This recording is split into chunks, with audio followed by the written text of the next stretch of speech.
Good morning from Lowman Parish Church. I'm so glad you joined me as I'm about to play a Mozart sonata. Only joking. I wish I could.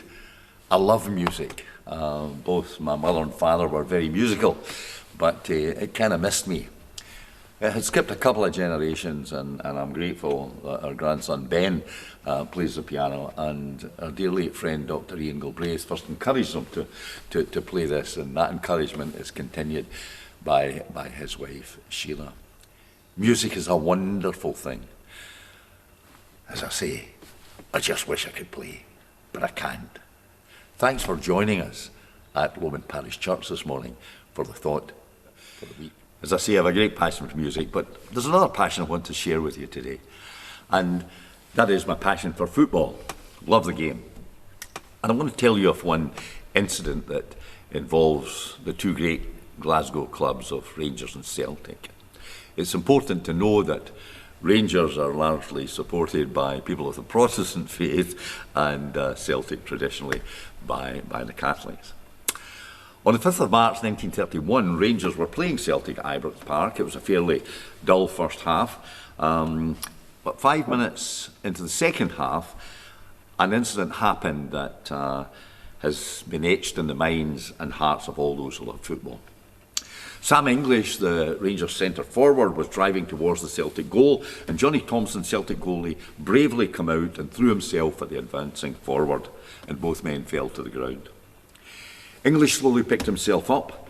Thompson lay motionless.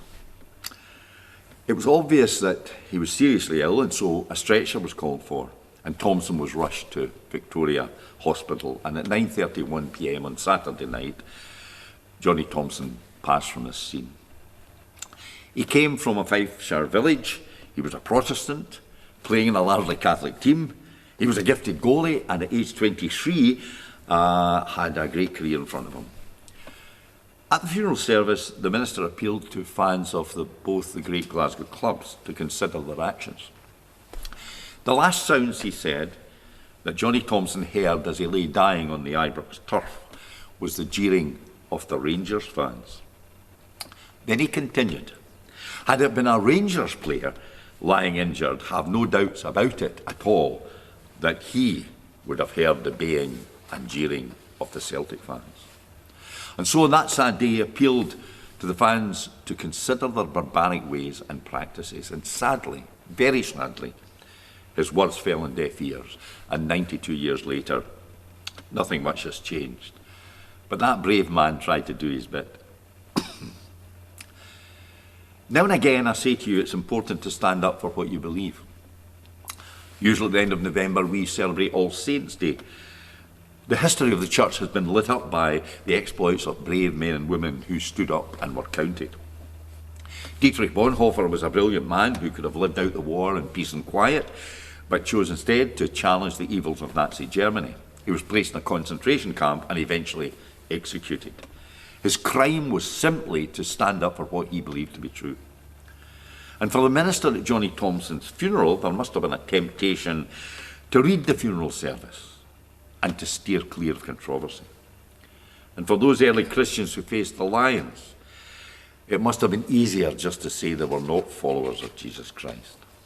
And why did Martin Luther King not just carry on being a minister in the black church in the deep south and forget the conflict that was splitting America?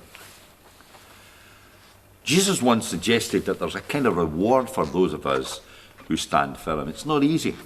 Goodness, rightness, righteousness are not exactly marketable qualities in the 21st century.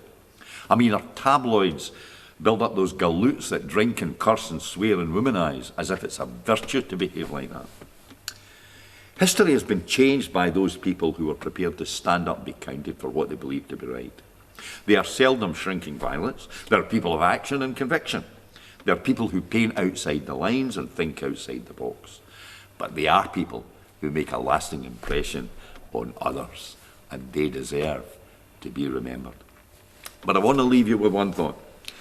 Can you think of the people who have influenced your life for good?